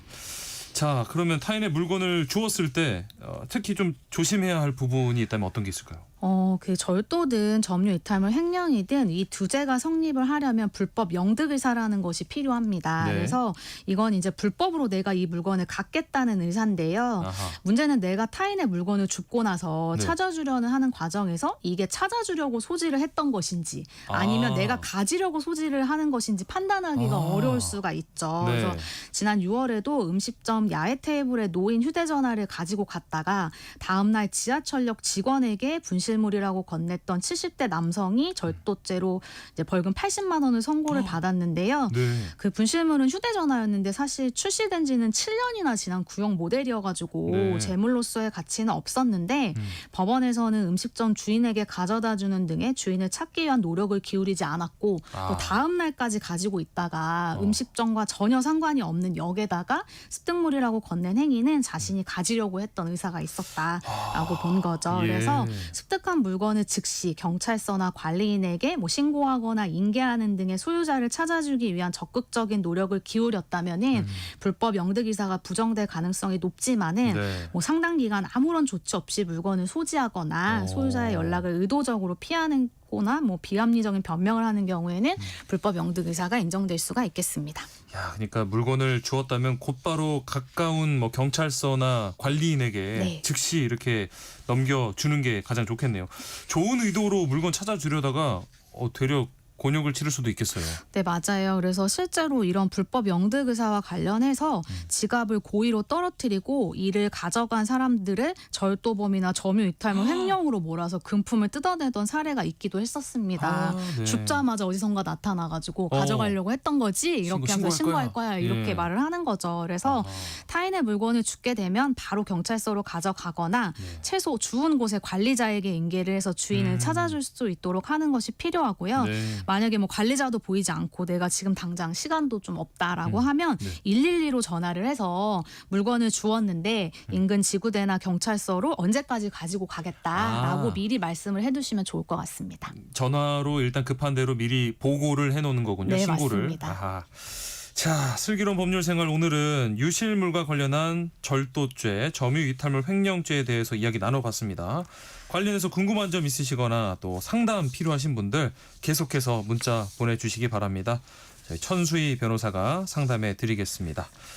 이찬혁의 멸종위기사랑 듣고 상담으로 이어가겠습니다. 이찬혁의 멸종위기사랑 함께 들어봤습니다. 그 사이 또 많은 분들께서 문자 보내주셨거든요. 살펴보겠습니다. 3518님. 아파트 분리수거장에 있는 물건 중에 쓸만한 물건은 가져와도 되나요? 이거 절도가 될 수 있다는 말도 있던데요.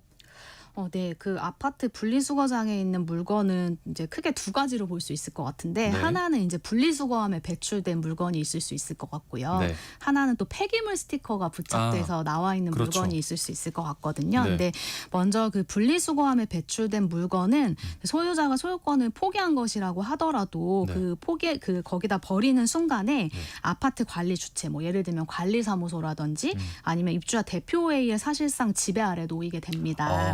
보통들 이제 아파트 관리 주체는 그 재활용품을 수거하고 그다음에 그 이후에 매각해가지고 그 수익을 뭐 공동의 관리비 등에 충당하는 등으로 사용을 한다고 해요. 예, 예. 그래서 사실상 이제 타인의 재물로 인정이 되기 때문에 이거에 대해서 그냥 가져가신다라고 한다면은 네. 뭐 절도죄가 될 수가 어이구. 있어서 이런 부분 좀 조심을 하셔야 되겠고요. 예. 그리고 폐기물 스티커가 부착된 제품 같은 경우에도 네.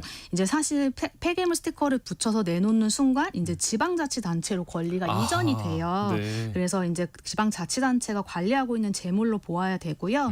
그리고 실제로 어떤 스티커에는 스티커가 붙은 폐기물의 무단 수거를 금지한다라고 적혀 있는 경우도 있거든요. 예, 그래서 예. 이제 그거는 지방자치단체가 본인들이 이제 점유하고 소유하는 거다라고 이제 명시하고 있는 거기 때문에 그런 경우에도 좀 가져가시지 않는 것이 좋을 것 같습니다. 네.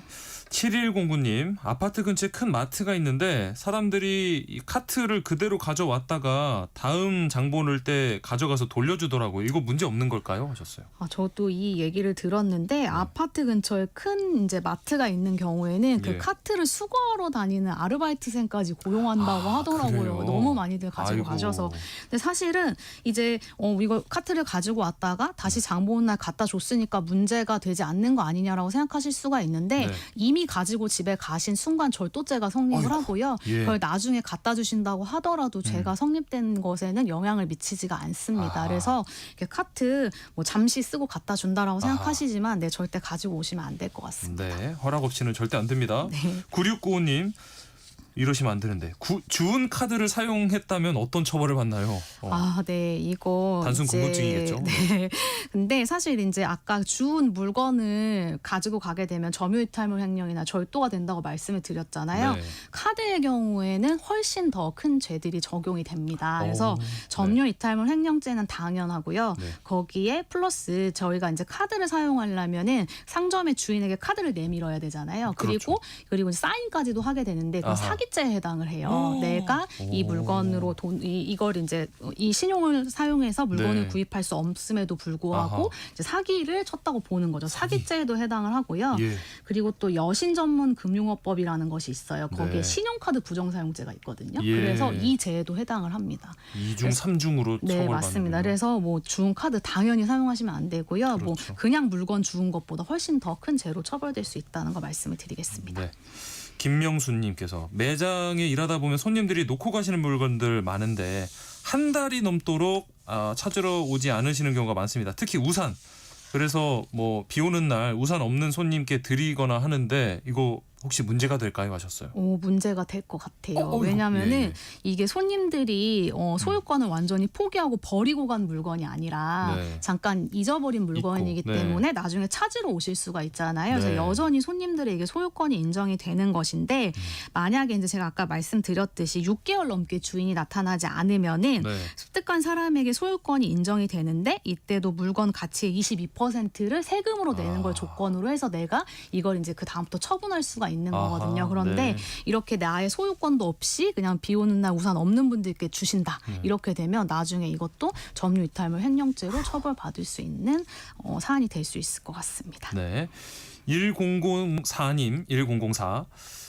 택시 기사분이신데 승객이 물건을 두고 내리고 추후 연락이 닿아서 본인에게 물건을 가져다 준다고 했을 때 운임 비용과 보상비 따로 받을 수 있을까요? 질문 주셨어요. 아까 말씀드린 대로 보상금은 네. 이제 분실물 물건 가액의 5에서 20%까지 받을 수가 있고요. 네. 그 안에 뭐 운임 비용이라든지 거기까지 가는 뭐 수고라든지 노력 이런 것들이 다 포함되신다고 보시면 될 것 같아요. 네. 그래서 그 범위 아. 안에서 청구를 하실 수가 있겠습니다. 네. 자, 오늘 상담해 주신 분들 가운데 6800님, 9695님, 1205님께 모바일 햄버거 쿠폰 바로 보내드리고요. 또 추첨을 통해서 더 드리겠습니다. 방송 끝나고 홈페이지에서 당첨자 확인하시기 바랍니다. 슬기로운 법률생활 오늘 여기까지 하겠습니다. 지금까지 천수희 변호사와 함께했습니다. 고맙습니다. 감사합니다.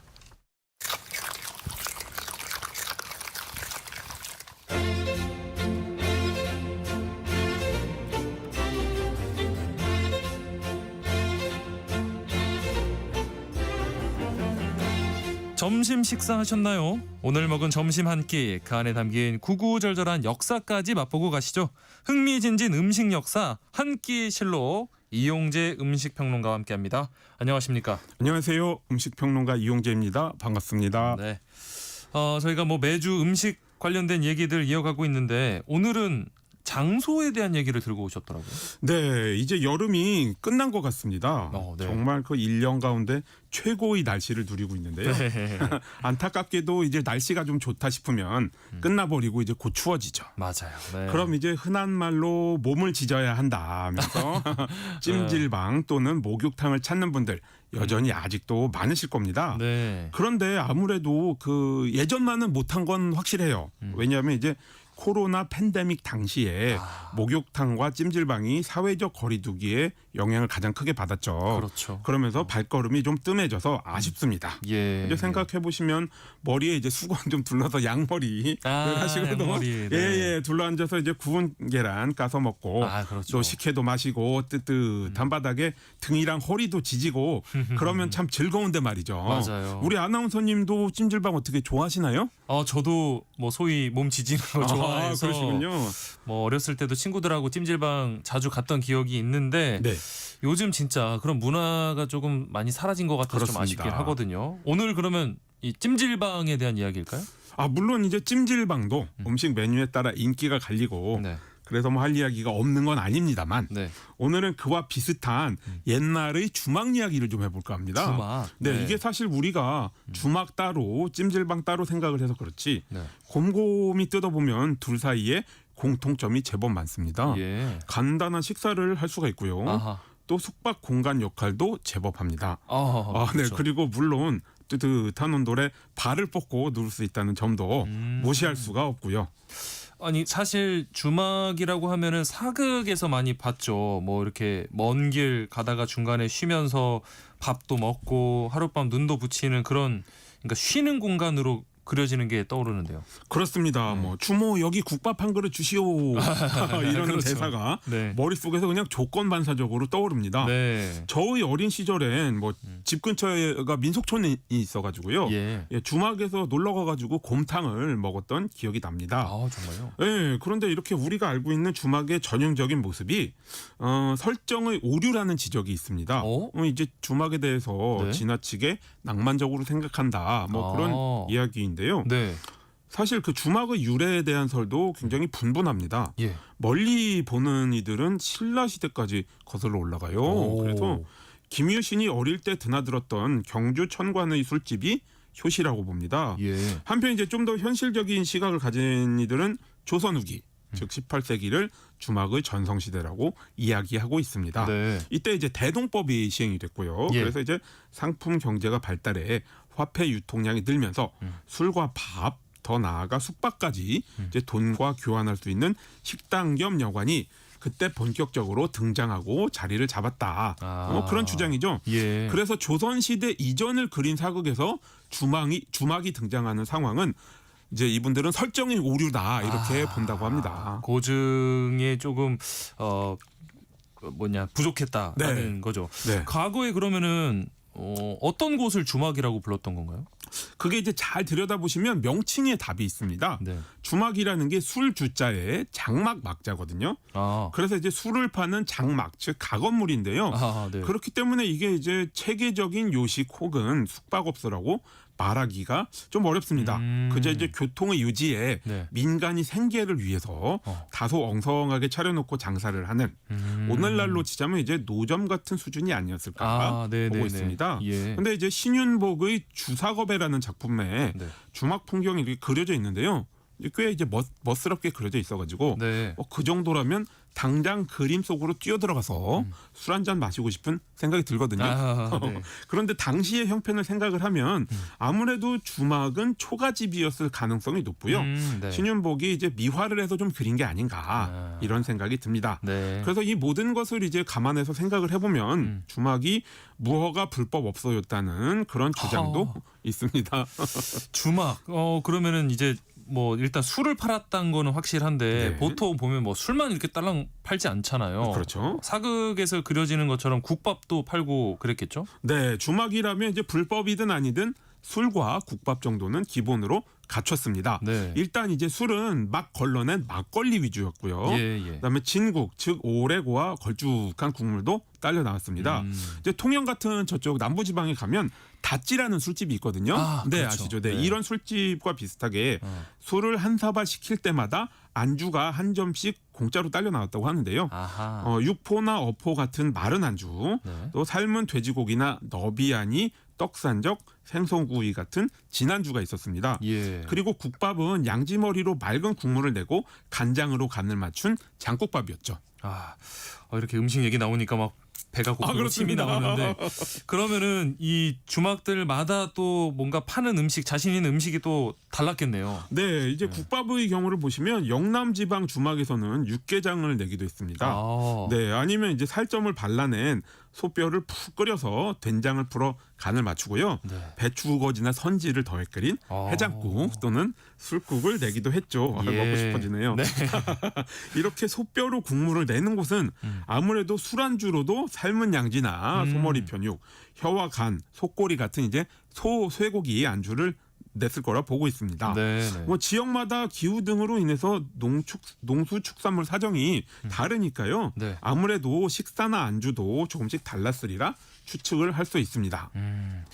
이런 뭐 주막 그리고 주막에서 팔던 음식에 대한 뭐 기록은 그럼 어떤 것들이 좀 남아 있을까요? 네, 흥미롭게도 외국인들이 이렇게 막 상세하게 적어서 남겨놓은 주막에 대한 기록들이 있습니다. 예. 처음 소개해드릴 것은 1894년 영국의 지리학자 이사벨라 버드 비숍이라는 사람이 조선을 여행하면서 기록을 남겼습니다. 예. 이게 그 조선과 그 이웃 나라들이라고 책으로도 나와 있는데요.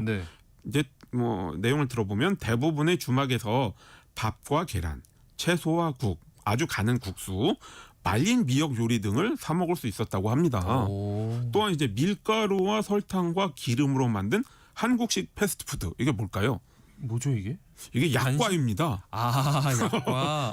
그러네요. 네, 약과 또한 먹을 수 있다고 기록을 했고요. 그런데 이 비숍이라는 사람이 영국인이었거든요. 그래서 이제 차를 워낙 좋아했는데, 영국인들은 차를 마시지 않습니까? 그렇죠. 주막에서 이 차를 못 마셨다 이런 것에 대해서 굉장히 아쉬워했고요. 또 이제 옛날에는 이제 우물이 있었잖아요. 근데 우물이 미심쩍어서 자기가 물을 직접 끓여서 마셨다 이렇게 기록을 하고 있습니다. 그리고 이제 사실 그 비숍이 유명한 점이 이 한국에서 처음 카레를 끓여 먹은 사람입니다. 그때 조선을 탐사하면서 카레를 끓여 먹는 이야기가 원래 책에 나와 있는데요. 이 주막에서도 직접 카레를 끓여서 끼니를 해결했기 때문에 숙박비를 조금씩 부담을 했다고 합니다. 어떤 음식 술값 대신에 숙박비를. 그러면은 주막에서 음식이나 술을 이렇게 사 먹으면 숙박은 무료였던 건가요? 그렇습니다. 원래는 이제 오. 숙박비가 무료인데요. 네. 비숍의 경우 주막에 음식을 안 먹었던 모양이에요. 카레를 워낙 좋아했던 인물이라고 이 기록에 남아 있습니다. 예. 그래서 이제 그랬고요. 한편 비숍 말고도 일제 강점기 조선 통감부 경사로 재직을 했던 일본인 이마무라 도모라는 사람의 네. 1909년 12월 기록도 남아 있습니다. 예. 주막이 도회지에서는 음식점에 치우쳐 있었지만 시골에서는 여인숙을 겸하기도 했고요. 네. 전국 산간벽지에 주막 없는 곳이 없더라. 오. 그런 내용이었습니다. 예. 특히 이제 계급을 막론하고 출입할 수 있으며 탁주에 밥과 국, 반찬, 고기 등을 먹을 수 있었다. 그리고 이제 밥값은 3, 4전부터 20전까지도 올라갔는데요. 오, 꽤 비싸죠. 차이가 큰데요. 네네. 잠을 자면 기름칠을 한 목침 한 점 외에는 이불 같은 건 안 줬다. 네. 네, 이불을 덮고 자야 되는데요. 이것도 찜질방이랑 좀 닮았네요. 네. 말하자면 이제 술과 음식값만 받으면서 소자본으로 이익을 내는 사업이라 소개를 한 거죠. 그러니까 사실 따지고 봤을 때 숙박 시설 측면에서는 조금 주막이 뭐 썩 좋은 곳은 아니었네요. 네, 주막의 숙박이란 아무래도 정말 어쩔 수 없는 선택이었다. 이렇게 보시는 게 좋을 것 같습니다. 네. 또 다른 외국인 의사이자 선교자인 릴리어스 언더우드의 기록도 있는데요. 네. 잠을 좀 자려면 꼴꼴 꽥꽥 꼬꼬댁 푸푸 멍멍 등의 지원복된 소리? 네. 소리를 들으며 잘 각오를 해야 하니까 잠을 자기는커녕 도무지 편안히 쉴 수조차 없었다. 이제 주막에 이제 가축을 그렇죠. 아무래도 자급자족을 위해 가축을 키웠는데 네. 그것들이 이제 또 밤새 떠들고 그랬겠죠. 예. 그리고 이제 대부분의 주막에는 안방이 오직 하나뿐이고 그곳만이 여자가 머물기에 적당했다. 네, 뭐 이해가 되네요. 네. 조수와 가마꾼들, 마부들, 다른 여행자들은 사랑방에 들었는데 꼭 통 속에 백팩이 들어찬 것 같았다고 한다라고 기록을 남겼습니다. 많은 네. 사람들이 이용을 해서 그렇죠. 아무래도 잠자리가 네. 뭐 편안하지 않았던 거죠. 뭐. 예. 왜 주막의 숙박 시설이 이다지도 열악했는가? 이게 이제 양반의 탓이라는 해석이 있습니다. 양반 탓이요? 네. 조선 시대 양반의 가계부에 의하면 손님 접대에 전체 수입의 3분의 1을 썼습니다. 뭐 지나가던 과객이 온데 하루 묵어도 되겠습니까? 뭐 이런 얘기 기억나시죠? 네. 그렇죠. 예, 사극에 드라마에 나오죠. 나오지 않습니까? 네. 예, 그런 것처럼 이제 주막도 주막이지만 이제 그 양반의 집에 머무르고 그랬던 거죠. 여행객들이요. 네. 이제 뭐 친분이 있는 이들은 물론 그냥 보통 나그네들까지도 먹이고 재우는데 이 양반들이 자기 돈을 썼다. 그런 의미입니다. 네. 당시 이제 나그네들이 지나가는 고을의 유력한 집안에 이제 청하면 잠도 재워주고 밥도 주고 네. 노잣돈까지도 좀 쥐어주곤 했었다. 네. 이게 얼핏 보면 이제 뭐 양반의 관대함이나 인심을 과시하는 수단인 것 같은데요. 이제 자세히 들여다보면 이제 교통이 이제 발달 안 됐던 시대 아닙니까? 그렇죠. 이때 이제 그 전국 방방곡곡을 오가는 나그네들로부터 정보를 취하려는 시도였다. 그러니까 나름의 다 그 깊은 뜻이 있었다는 거죠. 공짜 밥, 공짜 숙식은 또 아니었던 셈일 수 네, 있겠네요. 그렇습니다. 그러면 이렇게 뭐 밥도 먹고 잠도 청하고 했던 주막이 전국 곳곳에 이렇게 있었는데 언제부터 좀 사라진 걸까요? 네, 구한말에서 일제 강점기 초기에 주막이 이제 본격적으로 쇠락을 하기 시작합니다. 예. 일단 교통 수단이 대폭 개편되었어요. 예. 이제 신장로라고 그러죠. 신장로가 네네. 뚫리고 이제 자동차가 지나다니고요. 또 한편으로는 철도가 본격 도입되면서 장거리 교통 체계가 완성된 겁니다. 네. 그래서 이제 사실 일부 주모들은 로비를 했어요. 네. 측량사나 자동차 운전기사에게 뇌물을 주면서까지 이렇게 주막의 영향력을 유지하려고 애썼지만 여기까지는 그래도 괜찮았는데 이제 철도가 들어서니까 정말 어떻게 할 도리가 없었다. 그랬다고 합니다. 네. 한편 이제 주세법의 영향도 컸어요. 네. 일본이 이제 전쟁 자금 확보를 위해 1909년 주세법을 발효시키고요. 네. 1916년에는 강화된 주세령을 시행했습니다. 네. 술 제조와 판매를 일단 분리해버리고요. 두 과정 모두에 과세를 했어요. 예. 이렇게 되니까 이제 가양주, 즉 집에서 빚어 마시는 술이 하루아침에 무허가 주류로 전락을 해버린 거죠. 그런데 이제 사실 뭐 주막이라는 게 허가를 내고 하는 뭐 그런 건 아니니까요. 영업 시설이 아니었기 때문에 네. 술도 이게 결국은 똑같이 집에서 빚어 마시는 가양주에 속하는 거죠. 네. 그러니까 타격을 받지 않을 수가 없었습니다. 그래서 1910년대에 주막이 무려 20만 곳 정도 있었는데요. 네. 양조장이 생겨나면서 서서히 사라지기 시작을 했습니다. 예. 그리고 뭐 이제 일제의 단속과 폐업으로 1930년대 말에는 5천 곳 이하까지 줄어들었다고 하고요. 와, 빠르게 줄어들었네요. 혹시 그러면 뭐 마지막 주막에 대한 기록은 없을까요? 네, 뭐 철도가 모든 지역마다 들어설 수는 없기 때문에 주막이 여전히 자기 몫을 했는데요. 네. 그래도 이제 대한민국 정부가 들어설 때까지 명맥을 지킨 주막이 있습니다. 오, 네. 이게 뭐 경북 예천군 풍양면 삼강리의 삼강 주막입니다. 삼강 주막. 네. 최후의 주막이었던 셈인데 그러면 이거는 뭐 어디서 누가 운영한 곳이었을까요? 네, 지역을 말씀드렸는데 이게 삼강 주막이라는 그 상호가 얘기해 주는 바가 있습니다. 네. 상호가 이제 세 강, 그러니까 낙동강과 내성천, 금천이 합류하는 강나루에 있다고 해서 삼강 주막인데요. 대략 이제 1900년경에 등장을 했습니다. 예. 그랬다가 이제 1934년 경술 홍수 때 무너졌거든요. 네. 그리고 이제 방 2칸, 부엌 1칸, 청마루 1칸에 15평짜리 초가 건물로 다시 재건축을 했습니다. 네. 마지막 주모는 유옥년 씨라고 알려져 있는데요. 예, 1917년생으로 저희 할머니 뻘이네요. 예. 1932년 4살위 남편과 결혼을 해가지고 1936년 삼강 주막의 영업을 개성합니다. 예. 원래 일제 말기까지 이 지역이 소금배 상인과 보부상의 경로여서 그들이 주 고객이었거든요. 네. 근데 이제 소금배가 끊긴 다음에는 강을 건너서 읍내와 서울, 대구 등으로 가려는 주민과 과객들로 붐볐습니다. 어허. 그런데 이제 1970년대에 새마을운동이 벌어졌잖아요. 네. 그래서 이제 다리가 놓이고 제방이 생기면서 또 인적이 완전히 끊어져 버렸죠. 그래서 이제 건물도 당시에 이제 슬레이트 지붕으로 개보수를 했다가 네. 이제 다시 초가집으로 재건축해서 요즘에는 관광지 역할을 하고 있다고 합니다. 그렇군요. 네네. 주막처럼 찜질방도 좀 사라지고 있지만 그래도 아직까지 찜질방 찾는 분들 많은데 찜질방에서 뭐 혹시 추천하고 싶은 먹을 조합 뭐가 있을까요? 네, 일단 뭐 찜질방 가셨으면 단백질 섭취를 위해서라도 네. 계란은 당연히 드셔야 되겠고요. 네. 이제 뻑뻑하니까 음료가 중요한데요.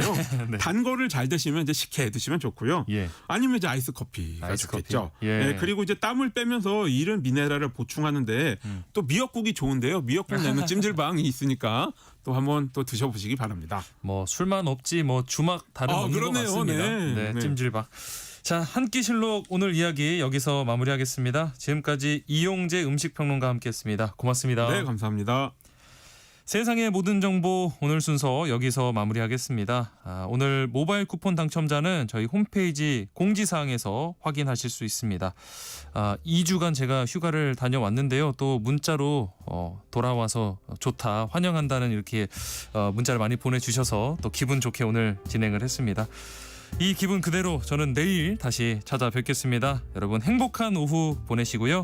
지금까지 아나운서 임중이었습니다. 고맙습니다.